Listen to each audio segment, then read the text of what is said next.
Hello, today I will be talking about workers' compensation insurance fraud and the most common ways that this fraud is committed and some different ways that companies can detect and prevent this fraud, as well as some examples. So what is workers' compensation? Workers' compensation is essentially a benefit plan for companies to provide to its employees in the event that they are injured or disabled during the course of their employment, and this is a way to cover these employees. There are three main types of these false claims. The first is a fraudulent injury, where an employee will simply make up an injury to reap a profit, and this is considered claimant fraud, and this requires investigating suspicious claims from employees.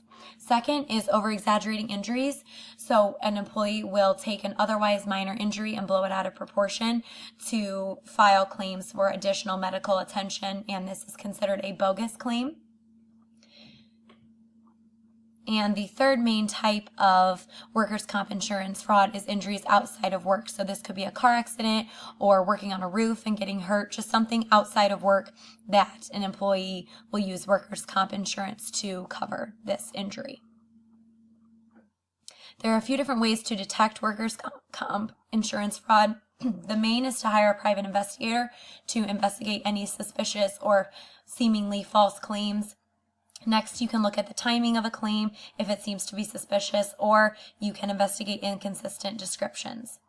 Ways to prevent workers' comp fraud is to make sure employees are educated about the ethics and safety programs within your organization, and to be wary of expensive or unnecessary medical procedures that your employees may be filing claims for. Bruce Gilbert is an example of workers' comp insurance fraud. He claimed an injury that left him with the mental capacity of a 5-year-old, and he received $774,000 in workers' comp benefits, but he was caught on a golf course by a private investigator. Next was Timothy Bernard. He received $3,000 in workers' comp benefits, but he was caught on videotape skyboarding when he had claimed a leg disability, so his suspicious actions gave away his workers' comp insurance fraud. Consequences of workers' comp insurance fraud. The main consequence is that there are higher premiums for companies with more and more claims that are false, and this can lead to lost pay and lost jobs, because if companies are no longer able to pay, then they might do layoffs. Key takeaways is to not always trust workers' compensation insurance claims. Investigate any suspicious claims that you may have from your employees, and make sure that your employees are always educated going forward about the presence of this type of insurance fraud.